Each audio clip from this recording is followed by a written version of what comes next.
Imagine this. You lie down at night, your head sinks into the pillow. But your mind? It refuses to rest.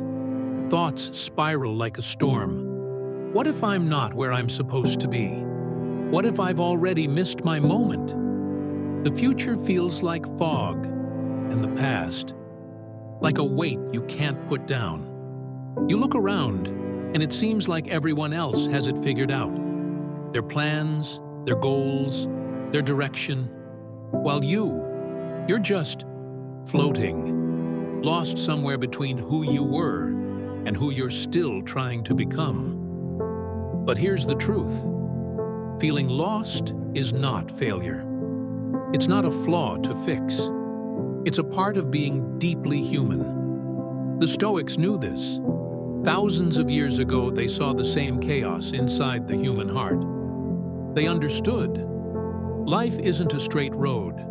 It's a winding path through fog and shadow, filled with detours and crossroads. And instead of fighting the lostness, they told us, embrace it. See it as a teacher, not an enemy. Because sometimes, not knowing where you're going is the only way to discover who you really are. So tonight, you're not just hearing words. You're stepping into wisdom that's older than time. Let it sink in. Let it calm you. Let it remind you that uncertainty isn't chaos.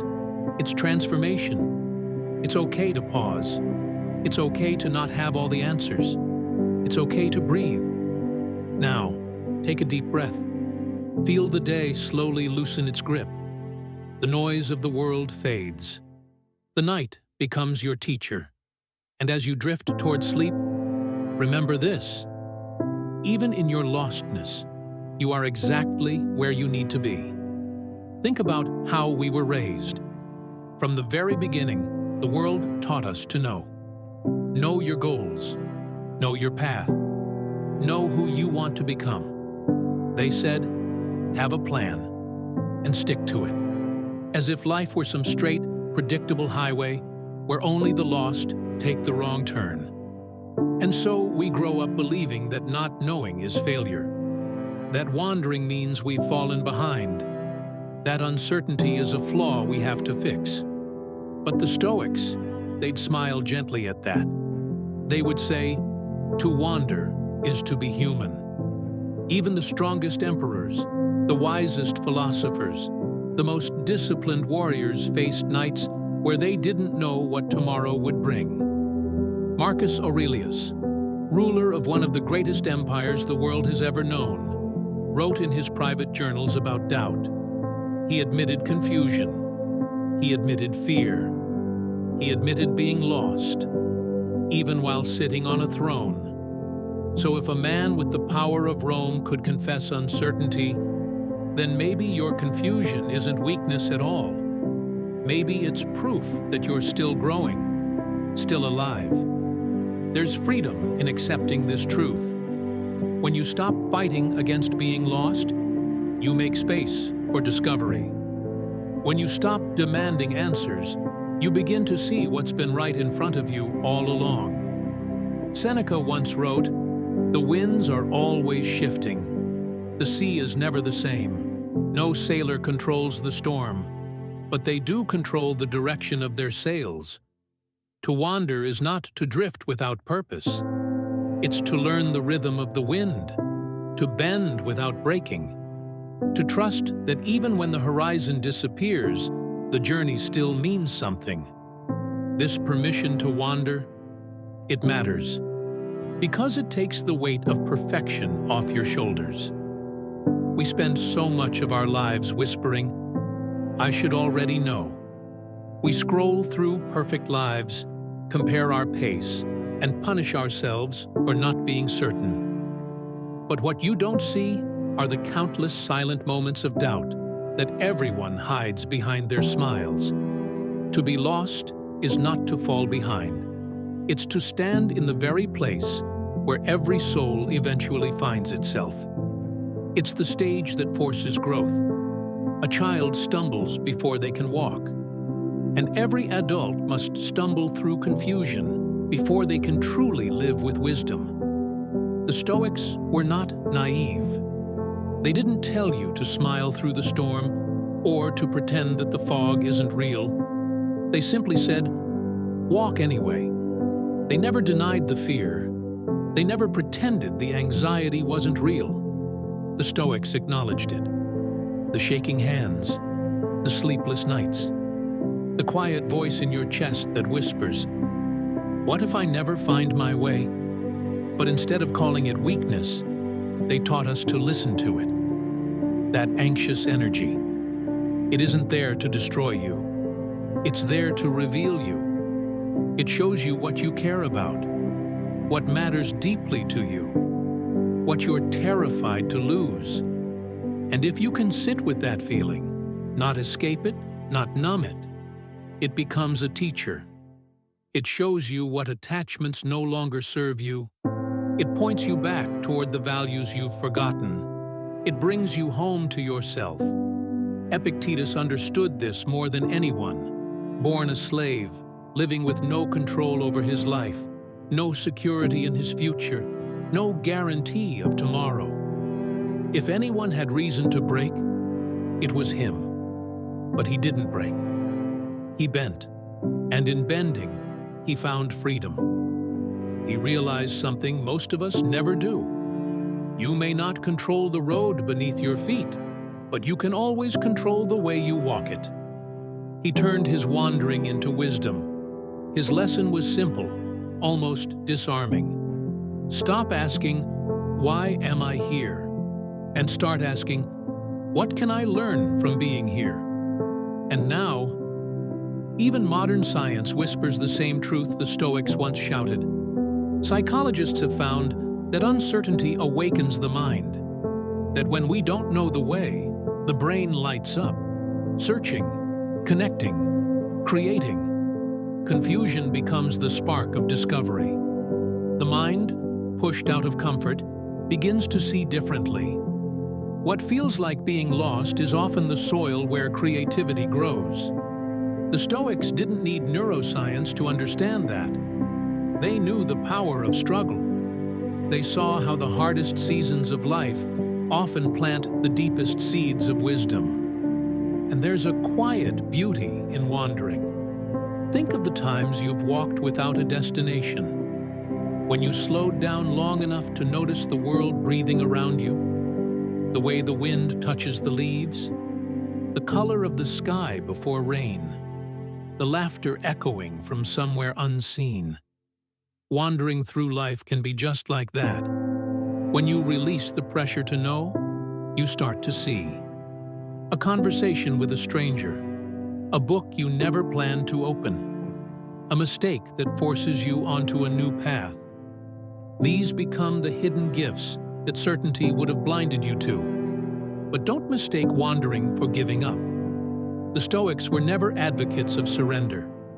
They taught flexibility, because life is unpredictable. Plans collapse, dreams shift, and the map you once trusted can vanish overnight. To wander with strength is to move with the storm, not against it. To hold your values as a compass, not demand a map for every step. The compass tells you who you are.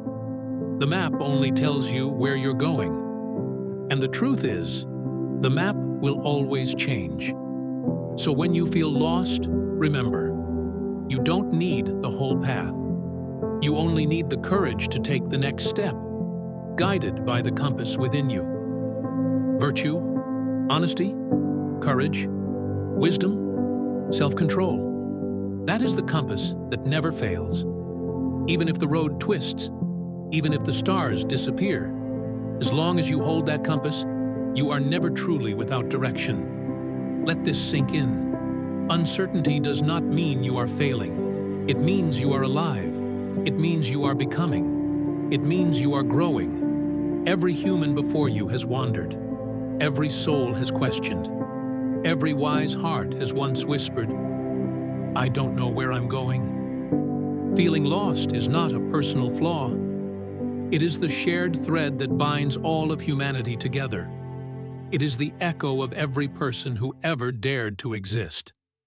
As you rest tonight, Give yourself permission to not know, to release the endless pressure to have every answer, every plan, every purpose neatly defined. Because maybe, just maybe, this wandering is shaping you, forging you into someone stronger, wiser, more awake to the fragile beauty of life. You are not broken. You are simply in motion. And this motion, this quiet, uncertain, trembling motion, may be the very preparation you need for what lies ahead. So close your eyes with this truth. You are allowed to wander. You are allowed to feel uncertain. And that uncertainty? It may be the most human thing about you, because those who dare to admit they are lost are often the ones who truly find the way. When you stop fighting the fog, something miraculous happens. The fog begins to speak. What once felt like confusion starts to look like a mirror. It doesn't just leave you empty, it reveals. It shows you what you've clung to too tightly. It strips away illusions. It exposes the attachments you never knew were controlling you. And in that raw clarity, being lost transforms into your greatest teacher. No comfort zone, no success, no easy path could ever reveal what this silence does. This is where the Stoics spoke with rare depth. They knew that when life shakes you, when it tears away your routines and familiar comforts, it's not punishing you. It's showing you what you leaned on most. At first, the feeling is unsettling. You see how fragile your identity really is, how the goals you chased so fiercely may not bring the satisfaction you imagined. But this disruption, it's not meant to destroy you. It's meant to wake you up. When disorientation arrives, it pulls back the curtain on dependency. You suddenly realize that much of your peace was never peace at all. It was comfort built on conditions you could never control. Your reputation, your possessions, your circle of approval, your sense of importance. The Stoics called these externals, not because they were meaningless, but because they were never truly yours to control. When life pushes you off balance, you begin to see the difference between what's real and what was built on sand. That lesson can feel brutal, but it's also the most liberating thing in the world. If your peace crumbles every time fortune changes, then it was never peace. It was dependency wearing a disguise. True stability, the Stoics said, is knowing what belongs to you and what doesn't. You cannot control what others think of you, but you can control the honesty of your own actions.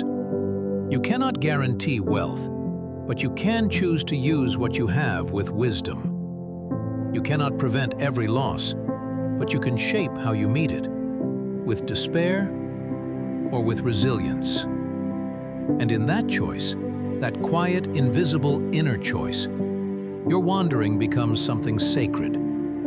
It becomes the path to self-mastery. Lostness has a way of forcing truth to the surface, truth that comfort could never reach. When everything feels steady, you rarely question what's really holding you together. But when the ground shifts, when the path vanishes beneath your feet, you finally see what you've been gripping all along. Maybe it was a title, a nameplate you mistook for identity. Maybe it was the approval of someone who stopped seeing you long ago. Maybe it was the illusion of control, the quiet belief that careful planning could protect you from chaos. And when those illusions fall away, you are left standing before your raw reflection. No masks, no labels, just you. That's where the pain lives, but that's also where the gift begins. Seneca once wrote, "Adversity introduces a man to himself." Lostness does the same. It reveals the borrowed parts of your identity, the roles you played because you thought they made you worthy. And suddenly, a quiet question arises. If this is taken from me, who am I, really? That question hurts, but it's the kind of pain that heals, Because the moment you ask it, you begin to remember what's real. You start to see that you are more than your achievements, more than your possessions, more than the stories others wrote about you. Perspective doesn't come quickly. It arrives like dawn, slow, soft, almost unnoticed. But once it does, everything looks different. You realize the goals you chased weren't always yours. You see how fear of disapproval quietly shaped your choices. You recognize that the routine you thought kept you safe was also keeping you small.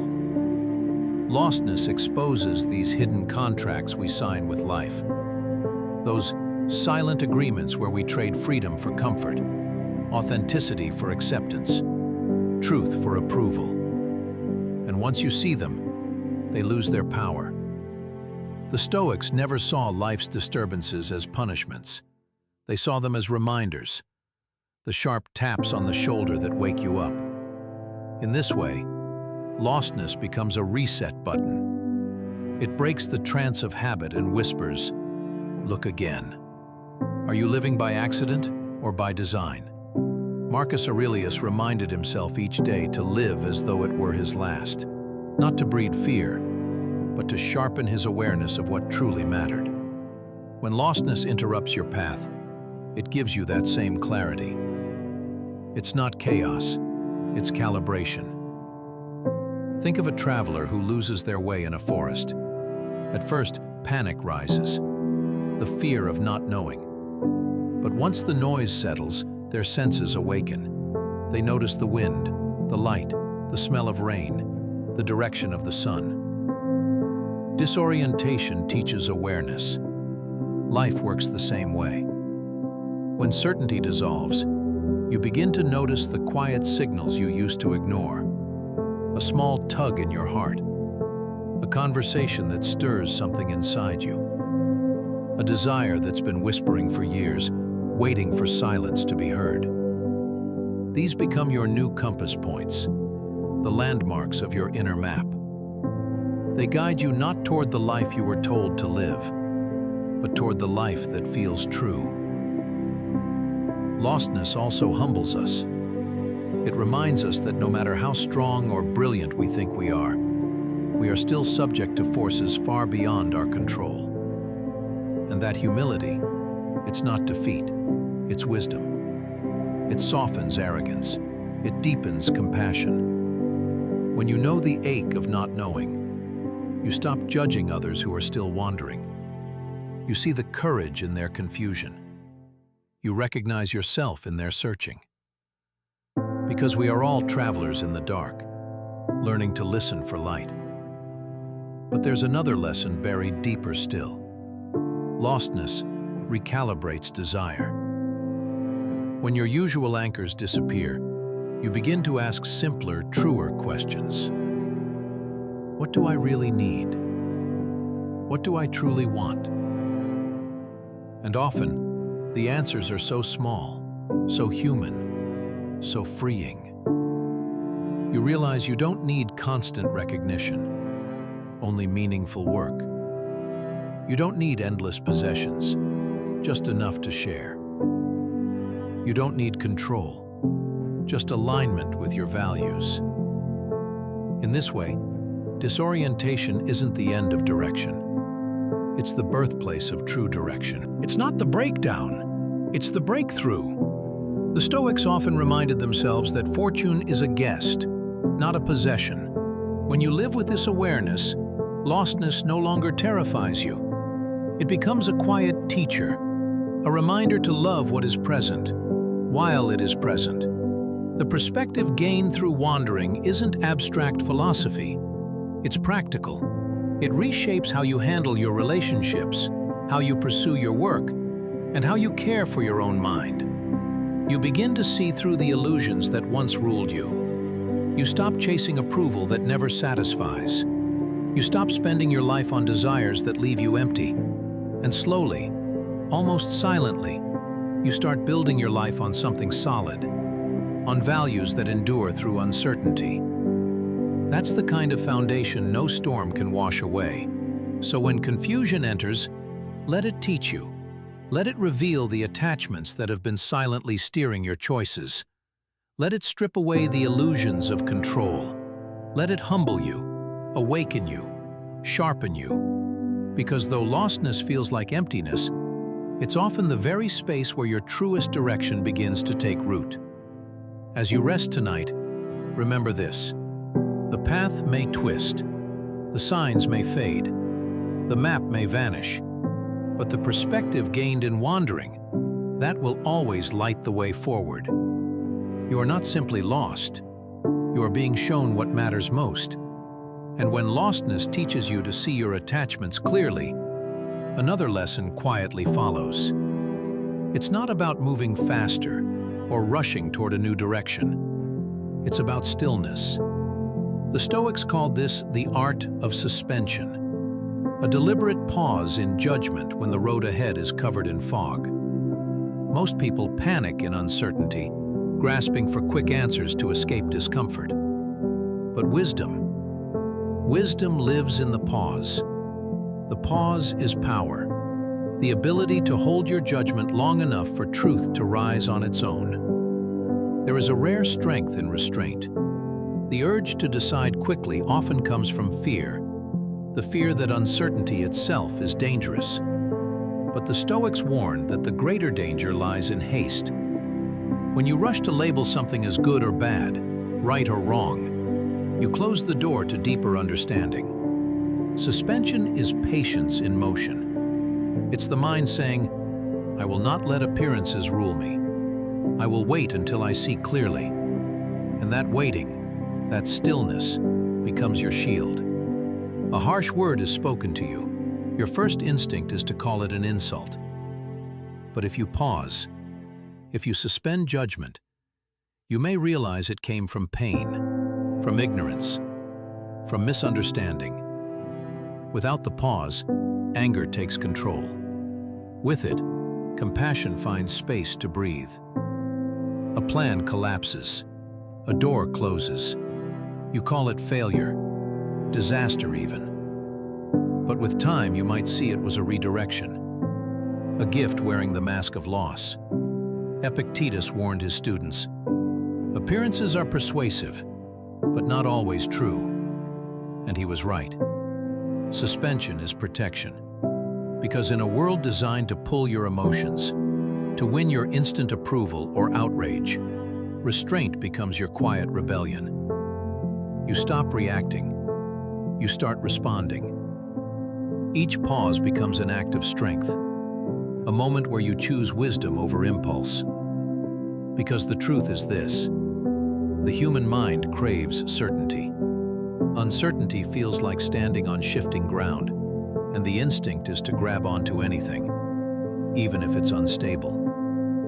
But real courage is learning to stand still, to resist the craving for premature answers, to breathe through the fog until the path reveals itself. That is where courage meets patience. That is where you stop merely surviving uncertainty and begin mastering it. Epictetus would often remind his students, if something external can be taken from you, it never truly belonged to you. Only your judgments, your choices, your character, these remain fully yours. Lostness forces you to test this truth. When the externals fall away, you confront a question that shakes you at your core. What remains? At first, it may feel like nothing, but if you let the lessons sink in, slowly you realize what remains is the essence of you, the part no storm can touch. That is where real freedom lives. There's an old saying, perspective is not what you look at, but how you look at it. Lostness teaches this by necessity. Two people can face the same confusion. One collapses, the other discovers clarity. The difference isn't the situation, it's perspective. The Stoics trained themselves to see disruption not as an obstacle, but as material for growth. They didn't deny the pain. They asked, how can this shape me? What does it reveal about what I cling to? How can I become freer through this? In asking these questions, disorientation transforms into wisdom. Loss, at its deepest, reveals life's most profound truth. Nothing external is permanent. Life is always in motion. Far from making life bleak, this sharpens gratitude. You learn to treasure what exists now, rather than clinging to what may vanish tomorrow. The Stoics practiced this daily. They saw it as an exercise in freedom. The freedom not to be pushed by appearances, not to be ruled by fear of the unknown. Consider Marcus Aurelius. In his writings, he constantly reminded himself, what appears as harm may not be harm. What appears as fortune may not be fortune. He trained his mind to wait, to test impressions before granting them power. This was not cold detachment, it was clarity in action. By suspending judgment, he made room for reasoned choice instead of impulsive reaction. And this practice reshapes relationships too. How often do conflicts arise because we assume motives, because we judge another's words before understanding them fully? Suspension interrupts that cycle. By pausing, you create space to listen, to ask, to recognize that your first interpretation might be wrong. This humility doesn't weaken you, it strengthens connection. You are not enslaved by ego, you are guided by clarity. Even your inner world transforms. How often do you judge yourself harshly at the first sign of failure? Without pause, a single mistake becomes evidence of unworthiness. With suspension, you say, "This happened. I will wait before deciding what it means." Perhaps it's not failure, but a step toward growth. You soften the grip of self-condemnation. You make space for understanding. Suspension also refines desire. When a surge of wanting arises, whether for recognition, possession, or comfort, your instinct is to label it as necessary. But if you pause, you can ask, will this truly serve me? Or is it just a passing impulse, dressed as need? In pausing, you gain freedom from desires that lead to emptiness. You begin to want less blindly, to choose with wisdom.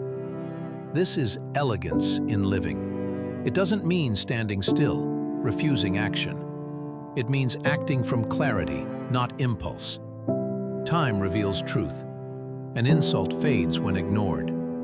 Misfortune may turn into opportunity when given months to unfold. A desire that feels urgent today may seem irrelevant tomorrow. By pausing, your choices align with what endures, not what passes. This isn't easy, it's discipline. Like the body strengthens through exercise, the mind strengthens through repeated practice of suspension. Each pause builds patience. Each withheld judgment trains freedom. Over time, effort becomes natural. Hesitation becomes wisdom. Modern psychology confirms it. Mindfulness, the ability to pause before reacting, reduces stress, improves decisions, and strengthens emotional control. The Stoics called it suspension. We now see it as giving the brain space to engage reason over instinct. Clarity lives in the pause. Suspension also anchors Stoic control. You can't govern events, but you can govern your judgment of them. The world may throw appearances at you, but you choose whether to accept them. This is sovereignty of the mind, a freedom no external force can take. And there is peace here. Much of life's turmoil comes not from events themselves, but from our rushed judgments. By pausing, you silence the storm of unnecessary suffering. A setback need not be catastrophe. A silence from a friend need not be rejection. In the pause, you find calm, space, generosity, patience, kindness. Suspension even sharpens your relationship with time. When you rush to judgment, you are trapped in immediacy. But when you pause, you step outside time's relentless pressure. You create a small eternity, a moment where thought can settle and wisdom can surface.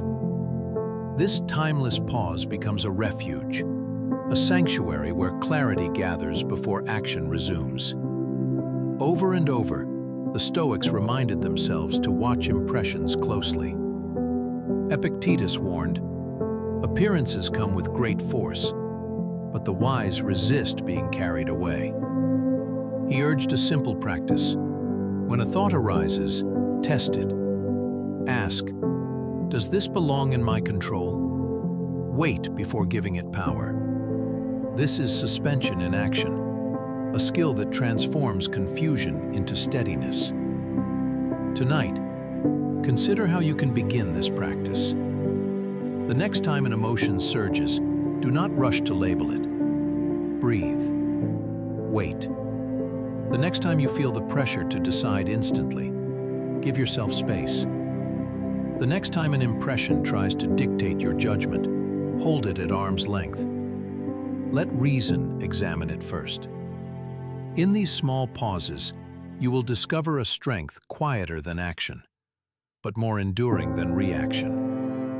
Suspension is not withdrawal from life. It is the art of entering life more wisely, holding back enough to see clearly, pausing long enough to act with intention. It is the discipline that transforms lostness into clarity, confusion into wisdom, and uncertainty into freedom. So, as you close your eyes tonight, let this teaching settle. You do not need to judge every thought, every event, every moment instantly. You have permission to wait, to breathe, to let things unfold before deciding their meaning. In that pause lies your freedom, your clarity, your peace. And in that space, you will find the quiet power the Stoics cherished, a power that can guide you even when every path ahead seems hidden in mist. When you practice suspension, something remarkable emerges. Even in the silence of not knowing, there is a direction within you that does not vanish. Not on any map, not handed by society, not dependent on fortunes, gifts, or losses. It is the quiet compass of virtue. And the Stoics believed it was the only true guide a person ever needed. Certainty is what people crave, the map, the plan, the assurance that one step leads to another. But life has never worked like that.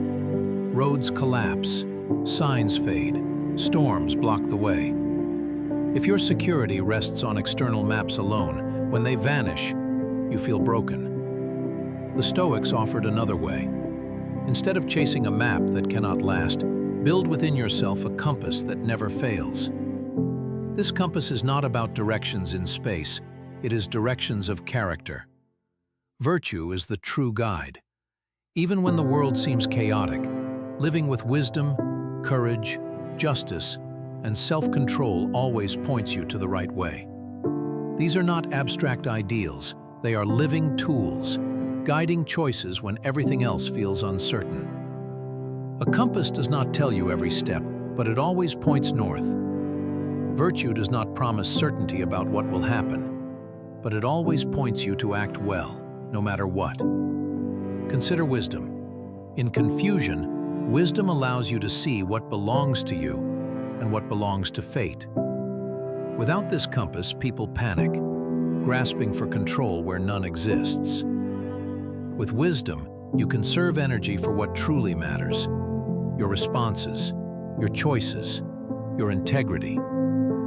This shift, from chasing control to living by wisdom, is the beginning of peace. Then comes courage. When the road is dark, fear whispers to stop moving. A map cannot comfort you, it cannot guarantee safety. Courage whispers instead, take the next step, even if the path is hidden. Courage is steady, not reckless, refusing to let fear dictate action. Justice keeps wandering from turning selfish. When lost, temptation is to think only of oneself, hoard resources, ignore others. Justice reminds you, even in confusion, you belong to a larger human family. Your actions ripple outward.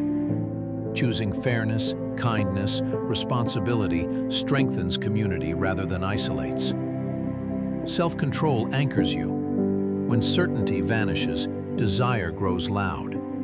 Craving for relief or distraction pulls you off course. Self-control says, do not chase every impulse. Choose what aligns with deeper values. This discipline turns lostness into refinement, shaping you to remain steady even as circumstances shift. Together, these virtues form a compass far more reliable than any map.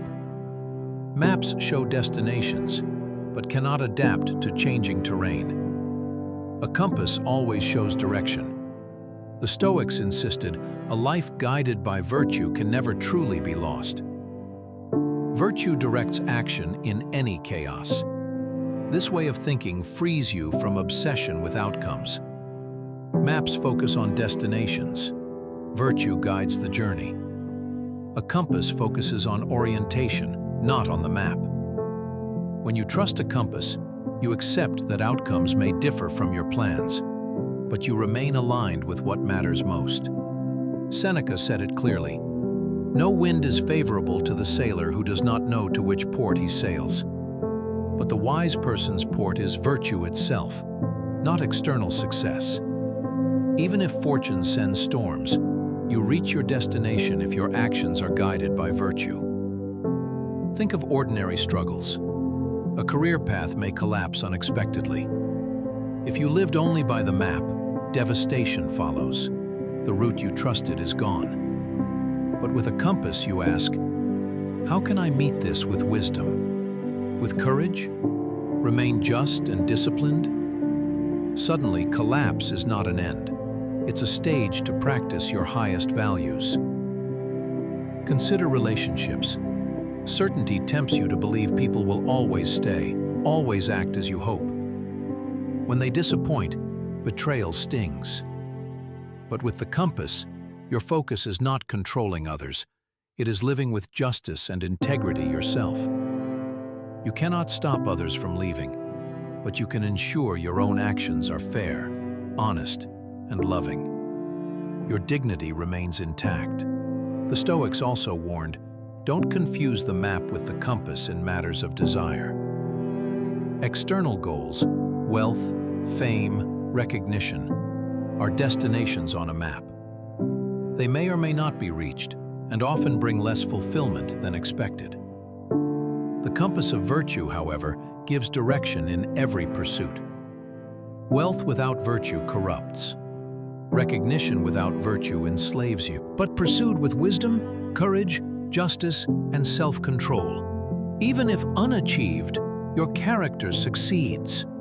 Failure, then, is not missing a destination. It is abandoning virtue. As long as you follow your compass, even loss becomes victory, because it proves your steadiness. Epictetus, though born a slave, insisted he was freer than many rich men. Why? Because his compass of virtue made him sovereign over himself, regardless of circumstance. Modern life only proves this further. Technology shifts, economies rise and fall, relationships change overnight. Rely on maps alone, and you are constantly redrawing them in frustration. Rely on the compass, and you move with confidence. Stability in motion, clarity in change. Even death loses its sting when you live by the compass. Maps end at death. The compass does not.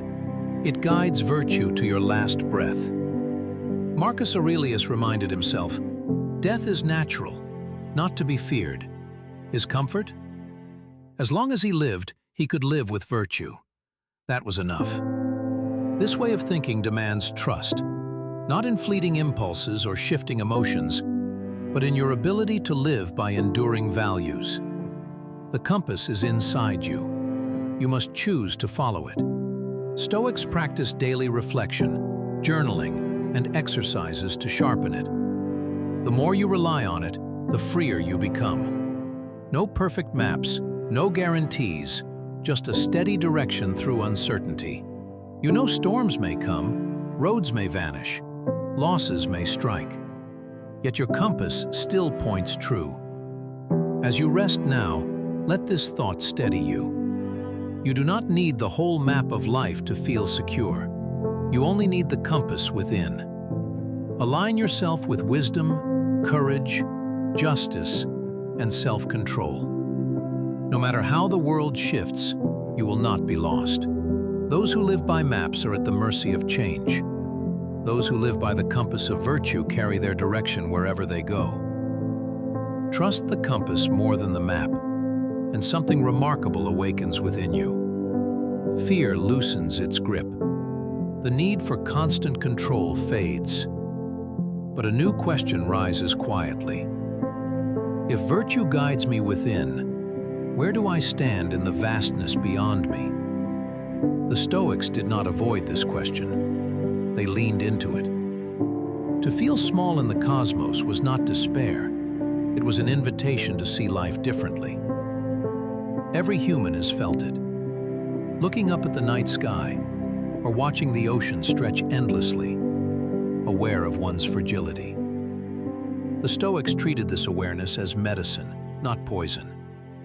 Remembering your smallness heals arrogance, dissolves unnecessary anxieties, and teaches freedom.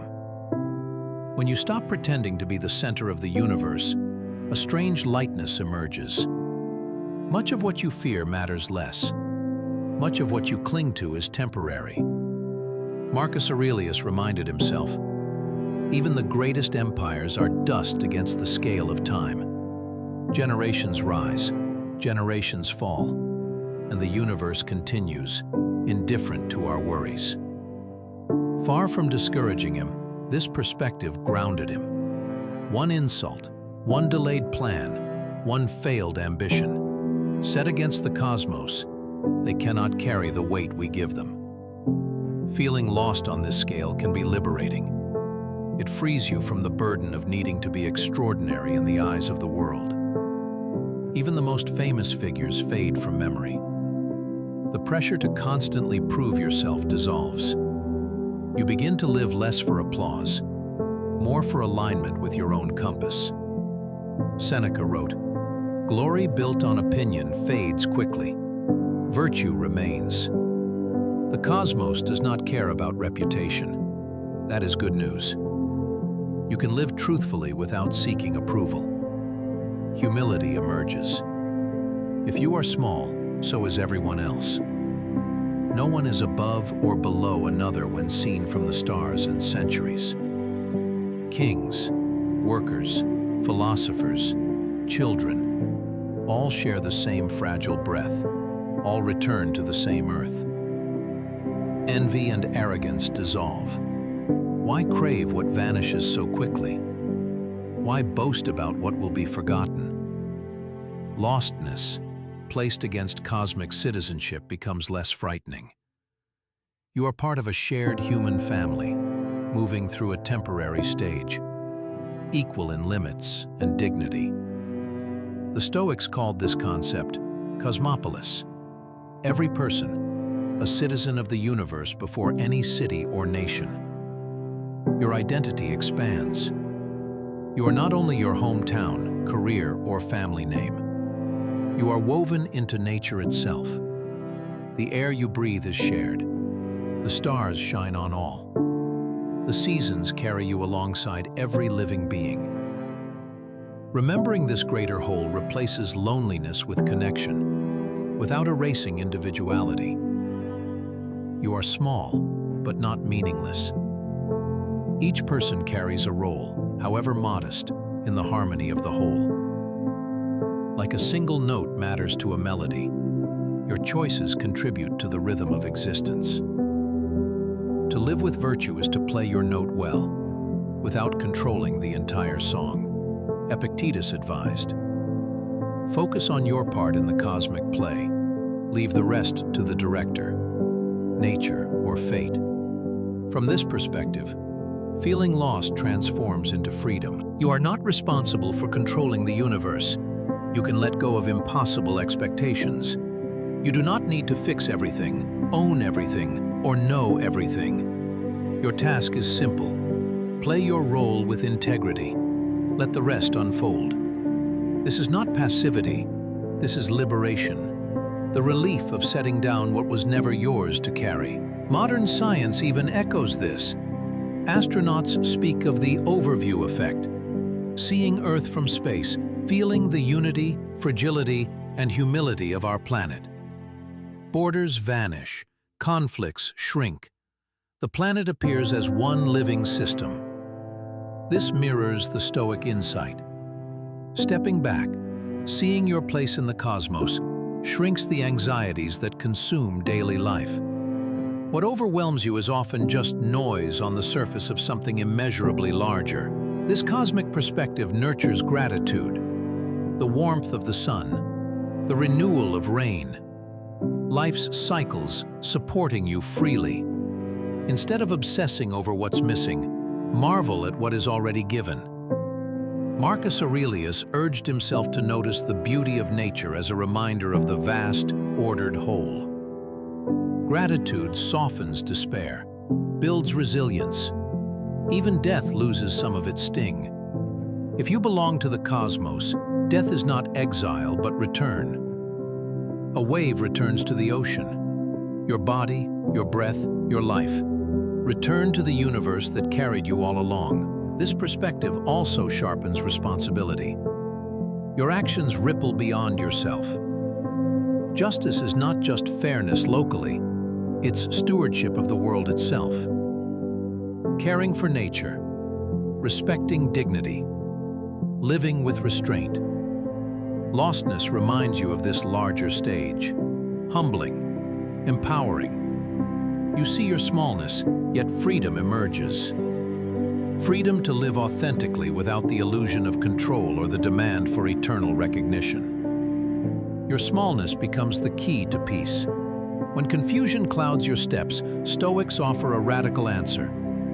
Amor fati, love of fate. Not resignation, but a practical art of embracing what life gives, even when the path seems like shifting sand. To love fate is to meet events with trust, not bitterness. Confusion transforms from obstacle to material for growth.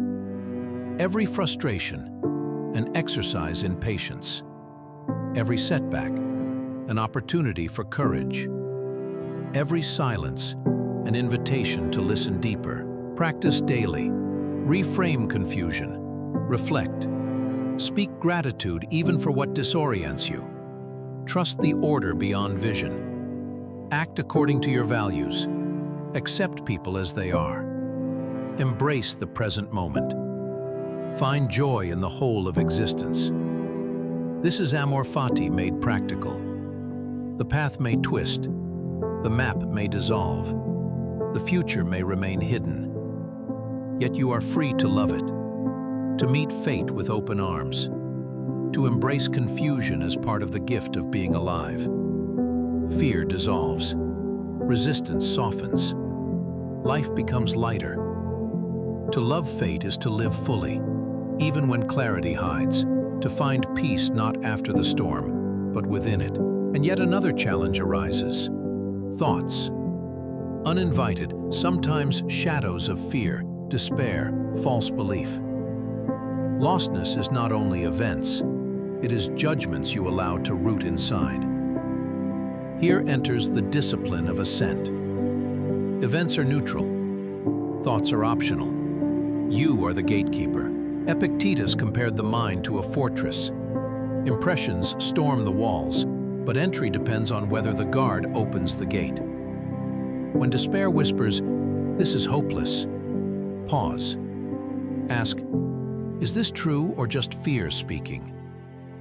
When fear says, "I cannot handle this," ask, "Have I not handled difficulties before? What tools do I have now?" Refuse blind assent. Refuse agreement with destructive thoughts. Give assent only to reason, to patience, to courage, to virtue. This pause is freedom itself. Stoics rehearsed impressions. I may lose possessions today. I may be insulted. I may face illness. By training, they met storms without panic. You can do the same. Assent builds emotional intelligence. Trace anger or fear to the judgments fueling them. Remove the judgment. the emotion loses its fire. Even foggy minds can walk in clarity. Lostness becomes the training ground for freedom. Thoughts arrive. You decide which enter, which shape your spirit, which pass. Over time, resilience grows. Character strengthens. You steer steadily through mist, not because the fog lifts, but because the sailor no longer panics at every shadow. Sit with uncertainty. Resist filling silence with noise. Embrace not knowing. Here lies patience, humility, and trust in reason's timing. This is the heart of Stoic freedom. Negative capability interrupts the reflex to grasp for immediate answers. It says, remain here, in the open space, until clarity grows naturally. This discipline requires humility. Marcus Aurelius reminded himself that much of the universe is beyond his grasp, hidden in countless causes and patterns. Not knowing was not shameful. It was the honest stance of a rational being in a vast cosmos. This humility frees you. You do not need to appear certain. You can say, I do not yet know, and rest in that truth without panic. There is courage here too. To sit with not knowing is to face the unknown without flinching. Most flee uncertainty, clinging to false certainties. Courage remains. It feels the weight of doubt without denial. The fog becomes less threatening when you've walked through it before. Patience allows perception to sharpen. Nuances emerge. Understanding deepens.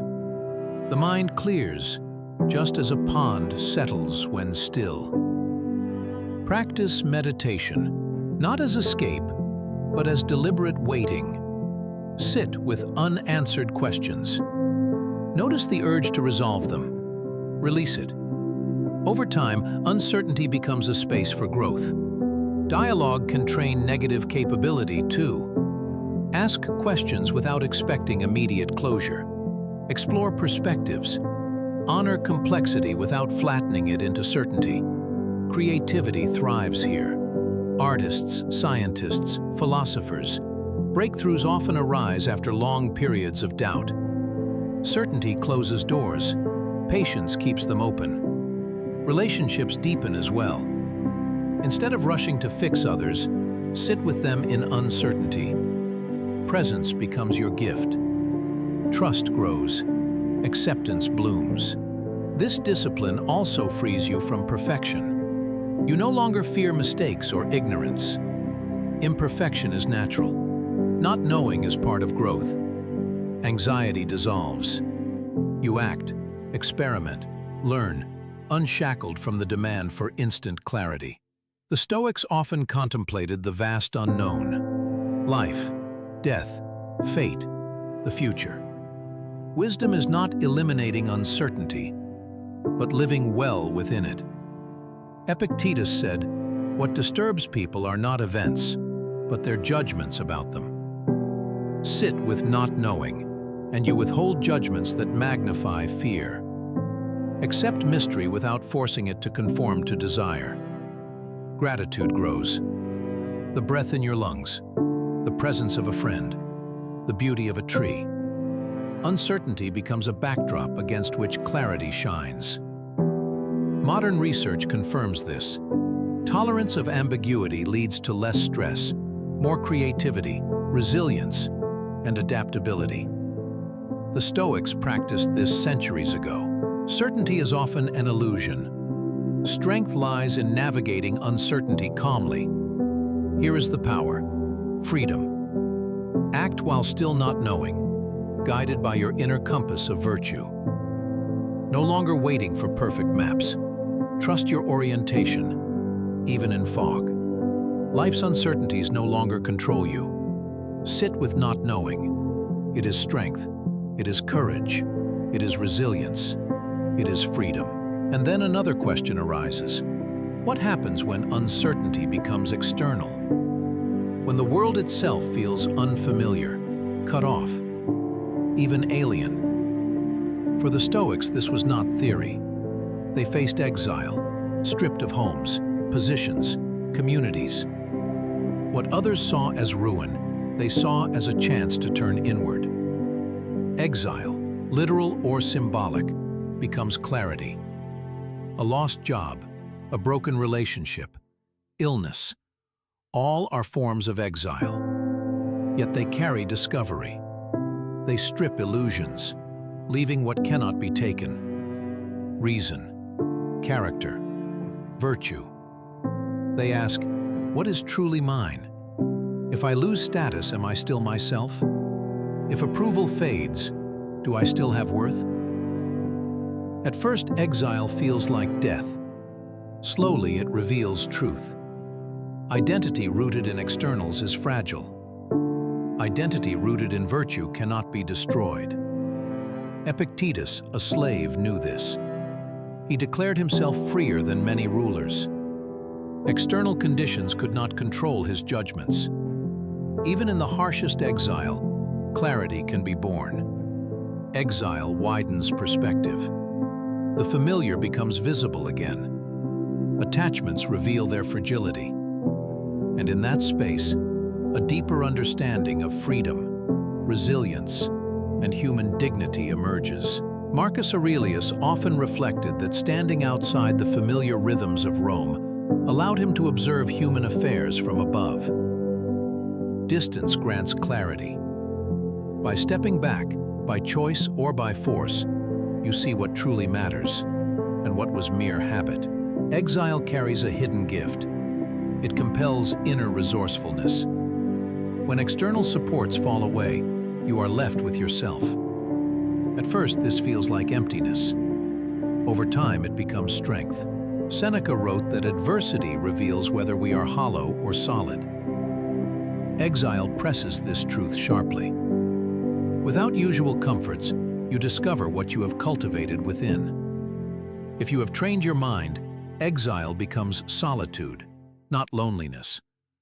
If neglected, exile becomes torment. This realization drives preparation, the daily practice of virtue, so that when exile comes, you meet it with readiness. There is also liberation in exile. Stripped of roles and expectations, you are free to redefine yourself. The Stoics taught that freedom is chosen, not granted by circumstance. Exile is the perfect test. No longer bound by society's obligations, you can ask, who am I without titles, applause, recognition? What values remain when the stage is taken away? This reorientation leads to a purer life, aligned with truth rather than appearances. Even the pain of exile has value. Loneliness, silence, rupture, they carve space for reflection that constant busyness cannot provide. Exile removes distractions. You confront yourself. What first feels like prison can become sanctuary if you choose to engage with it. Modern parallels endure: displacement, migration, social alienation. In these dislocations, new identities are forged. Strength emerges. Creativity arises from necessity. Compassion forms through suffering. Inner exile works the same way. Seasons when you feel cut off from direction are not failures, they are training grounds, shaping clarity through separation. Exile clarifies values. Losing the familiar teaches what is essential. What is decoration? Food, shelter, friendship, purpose. These remain central. The rest fades as noise. The Stoics prized this simplicity. Loss can restore focus on what makes life worth living. Exile fosters empathy. Having felt separation, you understand others in theirs. You judge less. You extend compassion more readily. The Stoics believed in universal brotherhood, the shared reason and dignity of all humans. Exile reinforces this, reminding you that no one is truly at home until everyone is recognized as part of the same cosmic city. Exile strengthens resilience. Having lived through separation and discovered clarity, fear of loss diminishes. Identity and peace remain within reach even when externals vanish. Exile becomes not punishment, but teacher. Illusions fade. Resourcefulness grows. Perspective widens. Values clarify. Empathy deepens. What seems ruin transforms into strength. No one can exile you from your own reason unless you surrender it. When you feel far from home, literally or in the landscape of your heart, remember, exile is not only loss, it is invitation. Invitation to discover what cannot be taken, to build clarity where confusion once lived, to find belonging that no border or circumstance can erase. This path naturally leads to the figure who embodied this lesson above all, Epictetus. His life was marked by being unfreed, living without security, never knowing what tomorrow might bring. Yet from this shifting ground, he built one of the strongest philosophies of inner freedom the world has ever known. Exile stripped away the familiar. Epictetus shows how to live with clarity when there is no harbor at all. Born into slavery, he had no control over his body, no guarantee of safety, no certainty of belonging. His leg was crippled by his master, a daily reminder that even simple freedom could be taken. Yet he discovered a truth that no chains could touch. The mind is sovereign. You may be unfreed in every external sense, but within, you can build a foundation that no one can uproot. For Epictetus, being unfreed was not tragedy, but human condition.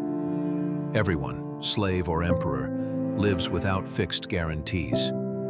Wealth can vanish, friends can leave, health can break, reputation can crumble.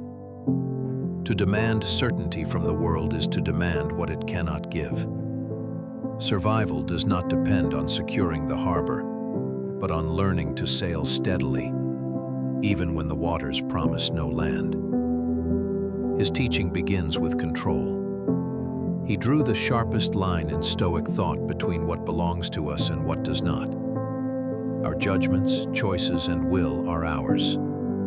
Everything else, health, possessions, status, the behavior of others, does not belong to us. Confusion arises when we cling to what is not ours, like a sailor clinging to waves instead of the rudder. Epictetus survived uncertainty by anchoring himself only in what could not be taken. His reasoned choice, his ascent, his character. This radical focus redefines freedom. Even in chains, he claimed to be freer than those enslaved to wealth, fear, or desire. To him, slavery of the mind is worse than slavery of the body. Those who chase approval, who panic at loss, who cannot bear discomfort, they are the true captives. One who governs their own judgments cannot be mastered, even in the harshest conditions. Being unfreed also meant he could not rely on usual markers of identity. Noble birth, social status, wealth, gone. Instead, he built identity on virtue alone. The only measure of a person, how they handle what life hands them. Titles fade, possessions rot, but the way you meet difficulty endures. This perspective transforms fear. Fear thrives on uncertainty, whispering of losses and dangers. Epictetus counters it by questioning, what is truly at risk here? If the loss lies outside your control, it was never yours to protect.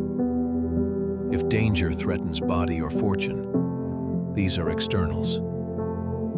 The only true danger is corruption of character, for that alone lies within your control. There is a space, a quiet, open space where the mind meets uncertainty. Most flee from it, clutching at false certainties. But the Stoics lingered there. Marcus Aurelius reminded himself that much of the universe lies beyond our grasp. Not knowing was not failure, it was honesty. a rational mind acknowledging the vast unknown. Fear thrives on uncertainty. Most run toward noise, toward answers that comfort rather than illuminate. Courage, however, sits still, feels the weight of doubt without flinching.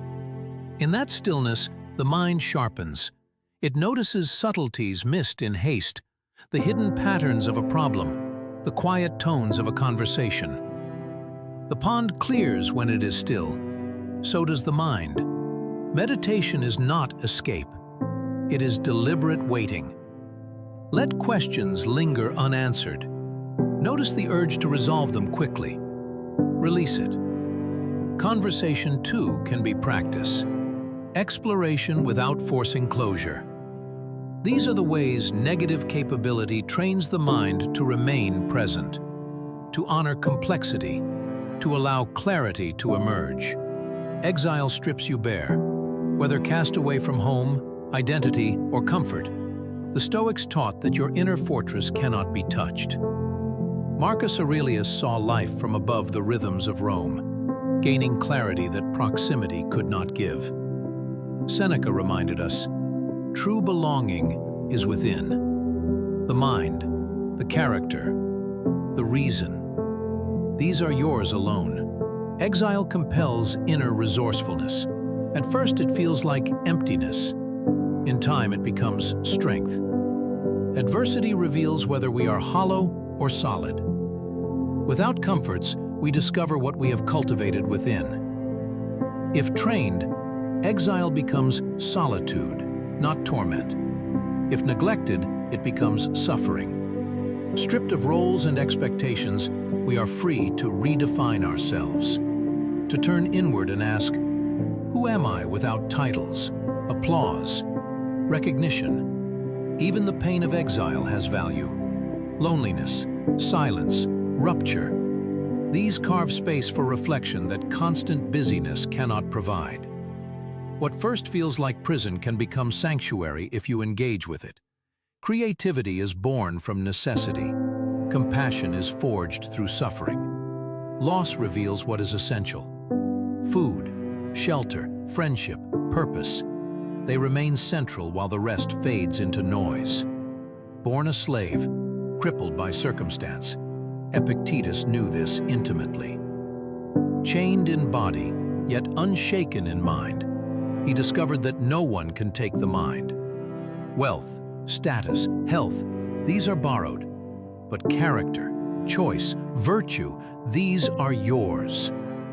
Every insult, every loss, every uncertainty becomes material for growth.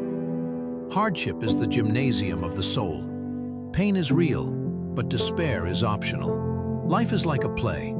We cannot choose our role, but we can choose how to perform it. Dignity lies not in the role, but in the performance. Courage, justice, self-control. If practiced, we succeed regardless of the scene. Resentment is a trap. Hatred only enslaves.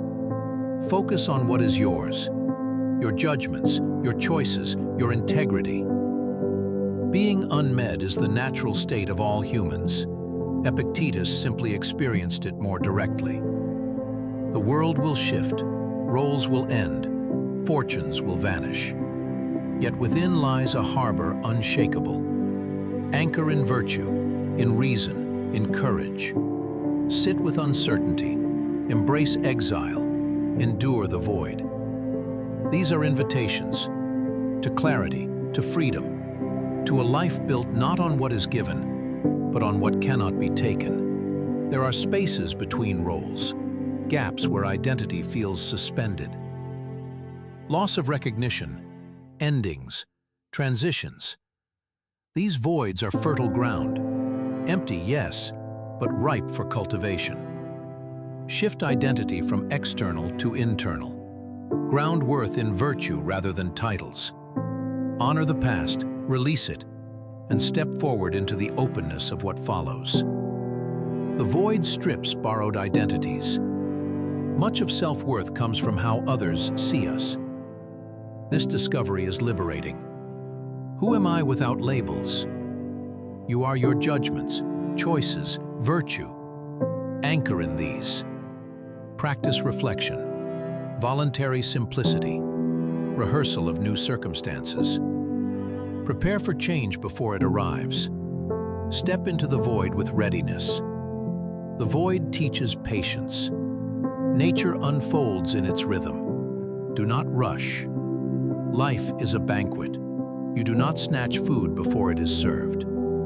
By practicing patience, new identities form naturally. Continue practicing virtue even in waiting. Justice, courage, self-control, wisdom. Small acts of daily life keep you steady until your new form emerges.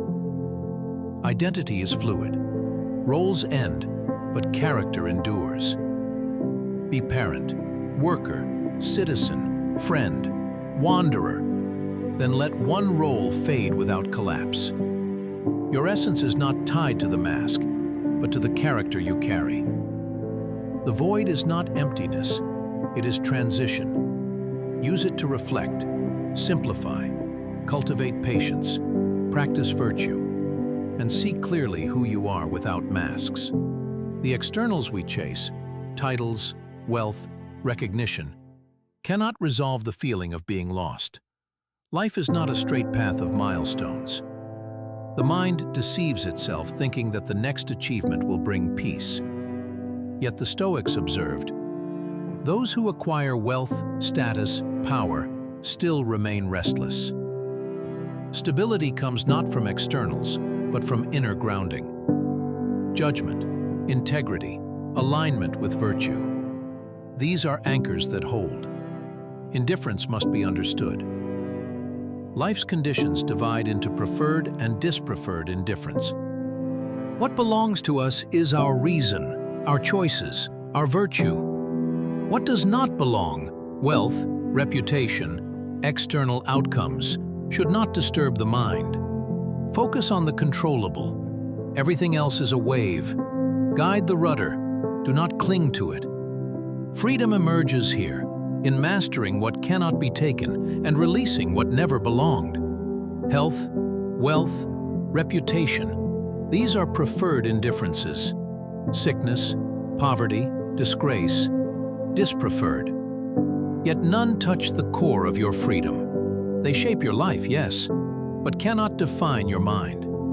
The myth of the straight path blinds us. We mistake these externals for necessities. Once seen clearly, their power dissolves.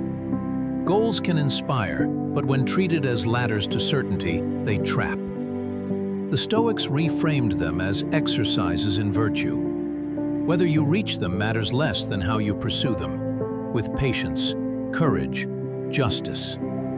Goals become training grounds, not prisons. Wealth tempts peace, but fortune shifts.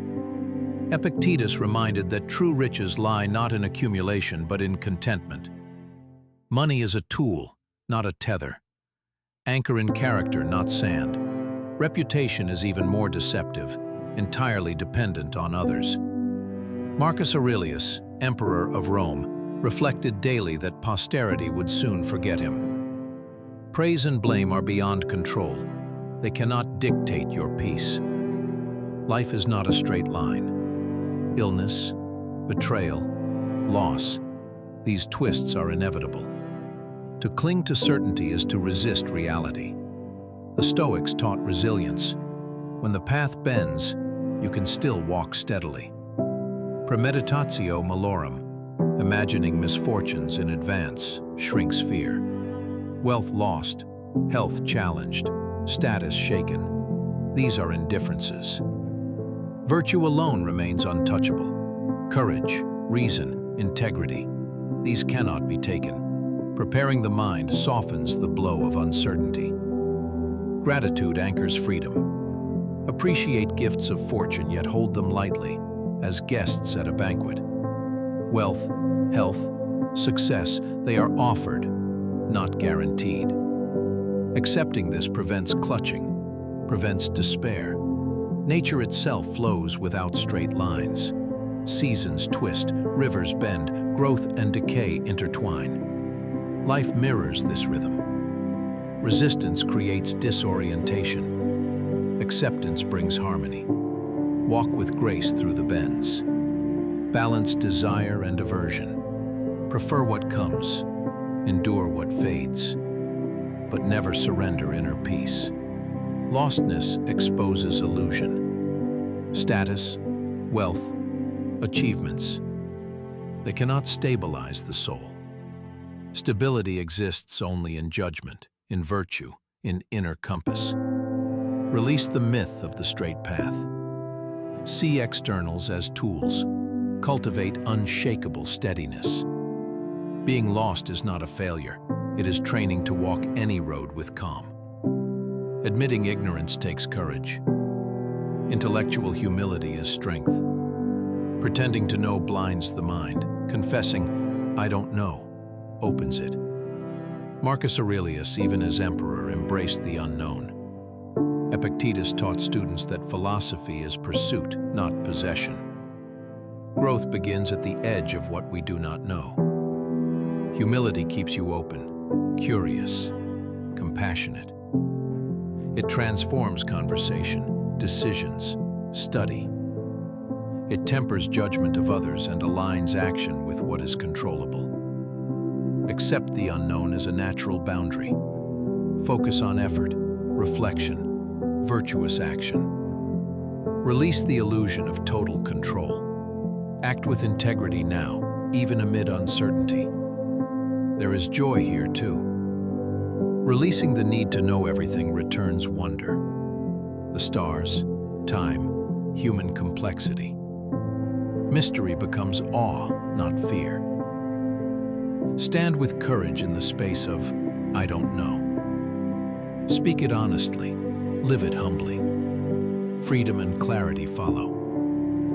Lostness challenges belonging. The Stoics offer oikiosis, the natural recognition of connection. Humans are wired to belong, to extend care from self to family, friends, community, all of humanity. Feeling lost means this circle has shrunk. Rediscover it.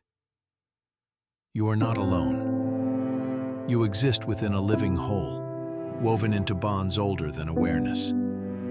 Service reconnects.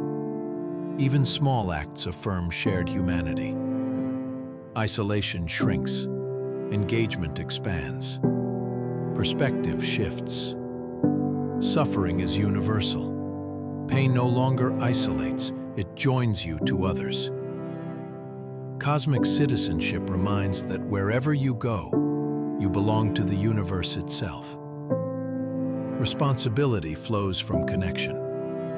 Justice, virtue, contribution. They anchor purpose even when personal clarity is absent. Belonging does not come from approval, but recognition of natural place in the web of life. Even misunderstood, rejected, or exiled, you belong. Contemplate circles of concern. Self, family, friends, city, humanity. Expand kinship outward. Collapse distance. Dissolve alienation. Modern science confirms connection is essential for well-being. Flourishing requires it.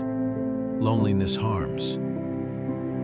Voluntary lostness trains for life's inevitable uncertainties. Step deliberately into disorientation. Embrace unfamiliar paths. Practice simplicity. Exposure to discomfort. Mental rehearsal of loss. Walk without a map. The unknown becomes manageable. Courage grows. The mind learns to rest in movement, not certainty. Voluntary wandering strengthens creativity. Inspiration arises when the mind leaves rigid tracks. Detachment from possessions, routines, familiar comforts. These practices cultivate resilience. Peace arises from attitude, not control. Life is flow. Virtue becomes compass. Even without destination, every step guided by wisdom belongs. This practice reconnects with the cosmos. Stepping outside the familiar reveals that life is a journey without fixed maps. The unknown is not a threat, but a teacher. Stoic, voluntary lostness mirrors modern exposure therapy. Gradual confrontation with uncertainty builds strength.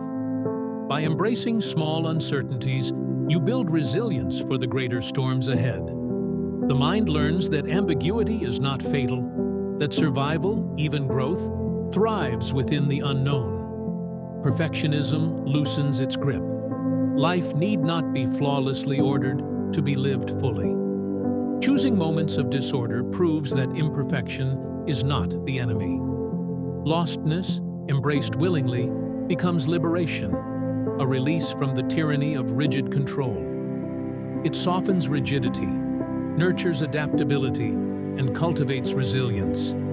Perhaps the greatest gift of voluntary lostness is joy. When the demand for certainty is lifted, wonder returns. Every turn surprises. Every moment teaches. The journey is no longer a race to a destination, but an exploration of presence. Freedom lies in perspective. The unknown transforms from threat into invitation. Step into voluntary lostness. Walk without a map. Let uncertainty touch you. Let the mind breathe without answers. Confusion becomes practice, not punishment. You prepare the soul for deeper storms, building courage, patience, and trust in your inner compass. For the Stoics, resilience was never about eliminating uncertainty. It was about moving within it, flowing with it, learning from it. And if the map is not fixed, then what is the journey? The Stoics offered a striking metaphor. Life is not a road, it is a river, constantly flowing, shifting, carrying you in ways you cannot fully predict. Roads promise control. Rivers demand adaptation. Seeing fate as water rather than pavement transforms everything. Your response to change, your interpretation of obstacles, your peace when currents twist unexpectedly. The river flows without intention, bending, carving, sometimes flooding without warning. Seneca wrote of time as unstoppable. Marcus Aurelius reminded himself that nature is movement, transformation, renewal. Epictetus compared the wise to a sailor, adjusting sails to catch the wind instead of demanding obedience from it. The river may toss you, but it also carries you. The task is not to stop the water, but to learn how to move with it. Clinging to fixed outcomes breeds pain. Demanding a straight road makes every bend a betrayal. Accepting the flow, every obstacle becomes a current that redirects instead of walls that halt. The Stoics did not deny difficulty. Rivers can be violent, deadly, but steadiness comes from adjusting, not wishing water was stone. Impermanence is revealed. A river is never the same from one moment to the next. Heraclitus said, "You cannot step into the same river twice." The Stoics absorbed this truth. Every moment is fleeting. To resist change is to resist life itself. To accept impermanence is to find peace in the flow that once terrified you. This changes how you view success and failure. On a road, success is arrival. Failure is falling short. On a river, success is moving with grace. Failure is a rapid to navigate, not a dead end. Perfectionism loosens. You do not need to control outcomes. You need only remain upright, steering with virtue as your compass. Preparation matters. You cannot foresee every twist, but you can train to navigate. Calm currents allow practice for storms ahead. The unprepared drown in panic. The trained adjust. Logs drift beside you. Wealth, status, relationships. But the current separates them in time. Cling and exhaust yourself. Release and move naturally. Gratitude for the flow. Detachment when it passes. Nothing is yours forever except reason and virtue. Time flows like water. You cannot stop it. Seneca warned against wasting it, for it leaves continuously. Live fully awake. Transform fleeting moments into meaning, even when the greater journey remains uncertain. Humility anchors the soul. You are not the architect of the river, only a navigator within it. Steer, row, adjust, but accept the limits. Arrogance demands control. Humility preserves energy for your response. You are not alone. The same river carries all of humanity. Kinship arises. Compassion awakens. Cosmopolitan vision, shared currents, the flow binds all lives. Grief, loss, and suffering become part of the flow. People, possessions, opportunities drift into your life and eventually drift away. Pain is natural. Panic comes from clinging. Anchoring yourself means feeling sorrow without drowning, facing fear without surrender, acknowledging hardship without despair. Daily practice strengthens this foundation. Marcus Aurelius began mornings expecting selfishness, deceit, and jealousy from others, preparing his mind to respond with patience, justice, and calm. Self-reflection at night, as Seneca recommended, tracks emotion, judgment, and steadiness. Patterns emerge. Strength is reinforced. Weakness addressed. Anchoring grows. Simplify desires. Reduce dependency on externals. Freedom arises not from fulfilling cravings, but from reducing them. Calm is not found in silence alone, but in carrying inner steadiness amid chaos. The Stoics lived in courts, battlefields, marketplaces, and practiced detachment from results. Calm is cultivated inside while the world rages outside. To cultivate inner anchoring, begin with pause. When anger rises, delay your response. When fear spikes, breathe before deciding. Each pause is like dropping weight deeper into the water, strengthening your hold against the current. Anchoring the mind also requires perspective. Marcus Aurelius often reminded himself to view life from above, to see human affairs as small in the vastness of time and cosmos. From this aerial view, problems shrink. Panic loosens its grip. Calm grows. Another tool is alignment with nature's order. The Stoics believed everything unfolds within a rational universe, even if its design remains hidden. To resist events is to resist reality itself. Anchoring means acting in harmony with what is given, not what you wish were.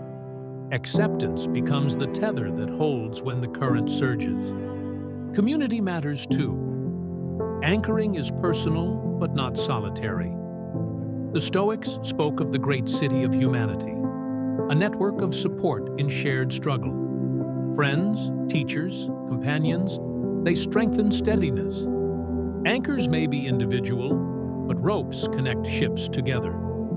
Belonging reminds us that storms are never faced alone. Mortality is another anchor. Much panic arises from pretending life is permanent. Marcus Aurelius reflected often on death, not to fear it, but to accept it. By acknowledging mortality, you stop clinging to what must pass. Each moment becomes enough, liberated from the terror of loss. Modern science echoes this wisdom. Mindfulness and resilience studies show that those who cultivate calm are less shaken by crisis. Stoic techniques, controlled breathing, reflection, daily rehearsal, mirror these findings.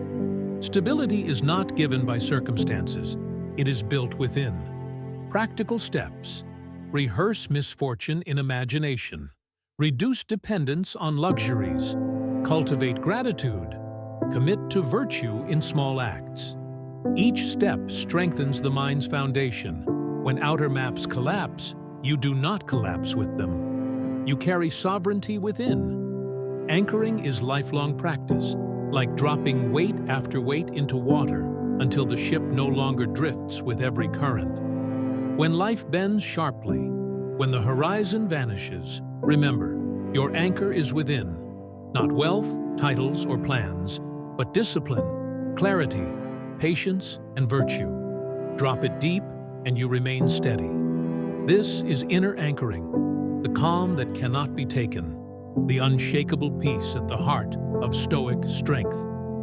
From here, the Stoics warn of drifting without direction. Seneca often imagined a ship sailing aimlessly, without harbor, without purpose.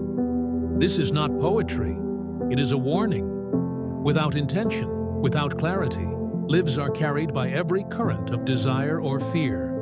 Time, the most precious resource, is lost. The drifting ship does not collapse from storms alone, but from neglect. No harbor chosen, opportunities squandered. The first practice, deliberate intention. Define what you want life to mean, not wealth or fame, but character, virtue. Without purpose, even wind is wasted. Anchor yourself internally. Next, conscious use of time. Seneca reminds us that life is short, yet most act as though it is infinite. Review each day. Ask, have I invested in wisdom or squabbled with trivialities?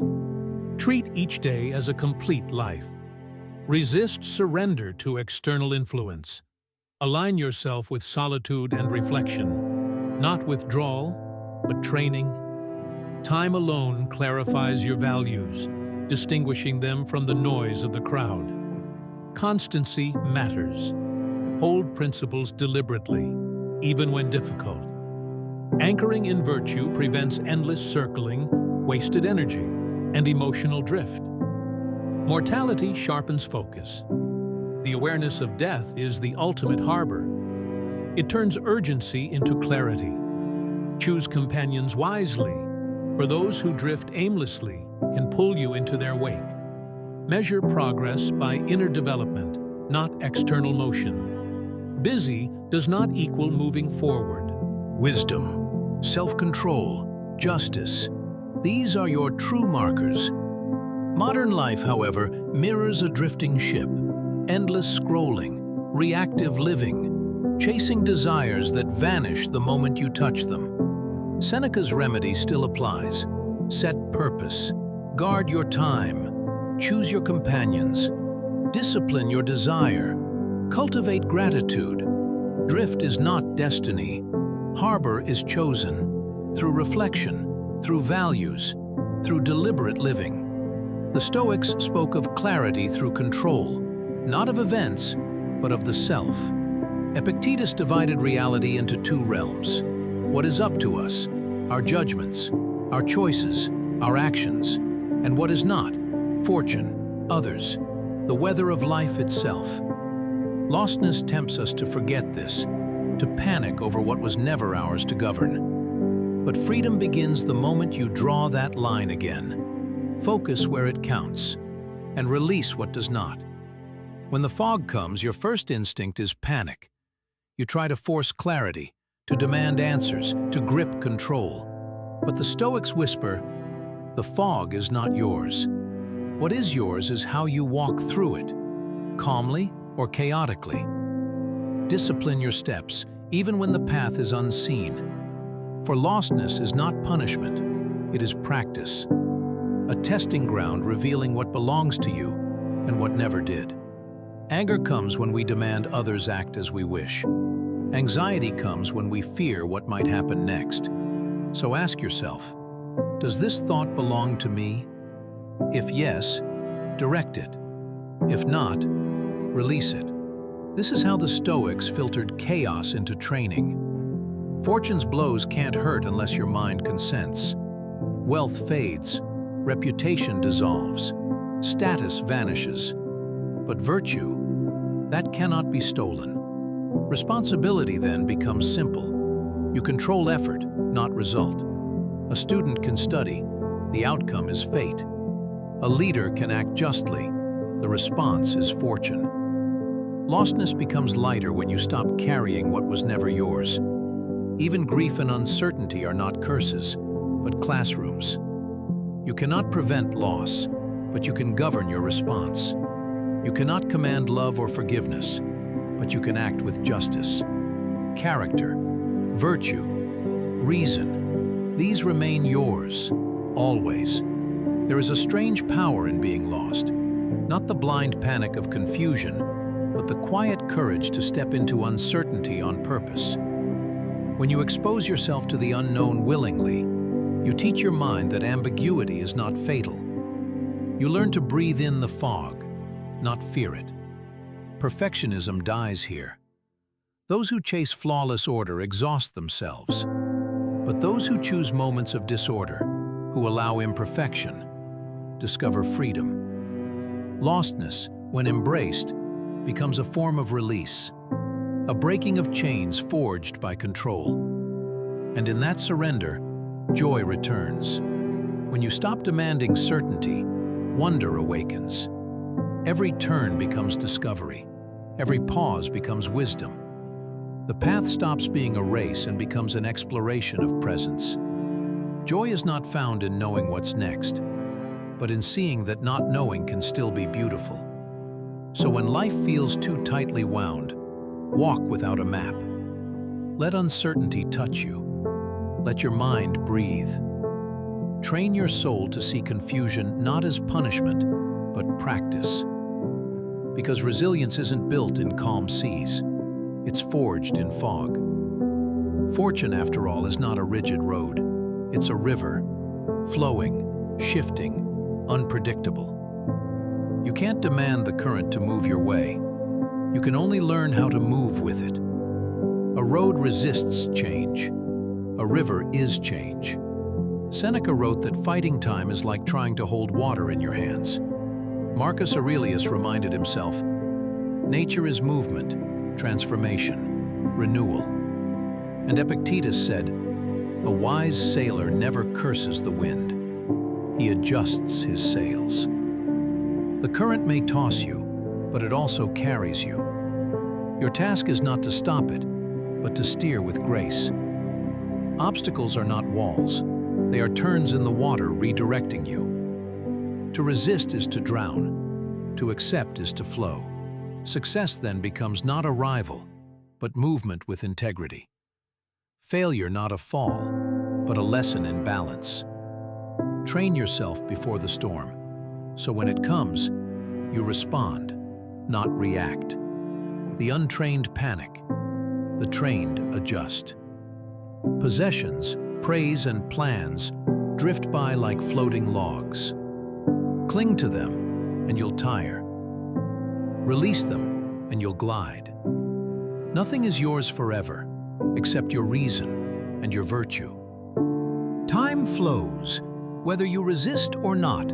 Humility reminds you, you're not the architect of the river, only a traveler within it.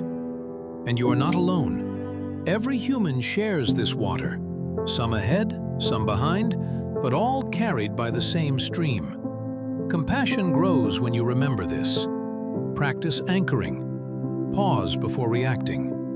When anger rises, breathe. When fear spikes, wait. Every pause drops an anchor, deep in turbulent waters.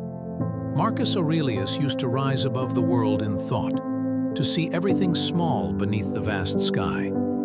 Perspective is your calm. Acceptance is your anchor. Belonging is your shore.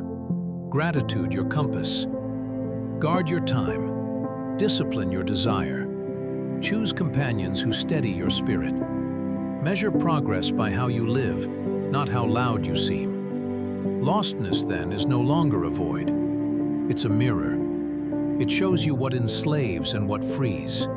It resets your desires. It clears illusions. It brings you back to what cannot be taken. Your reason, your virtue, your heart's quiet strength. Being lost is not failure. It's the space where clarity is born. It's where the noise ends and truth begins. So tonight, release the need for every answer. Trust that confusion can still be your guide, that stillness can shape you, that resilience grows most in the moments you least expect. And before you sleep, reflect. Which of these truths spoke to your soul tonight? Your reflection may be the reminder someone else needs tomorrow. If these teachings brought peace or strength, join this journey, for together We walk step by step, even when the path disappears. Sleep with quiet confidence. It is always, always okay to feel lost. In the end, we're all just travelers on the same uncertain road, some pretending to know the way, others learning to walk through the fog with faith. If this reminded you of something deep inside you, then don't just scroll away. Reflect, because the next time you feel lost, remember, that's exactly where your real journey begins. This is Histoicism, where we don't just think, we transform.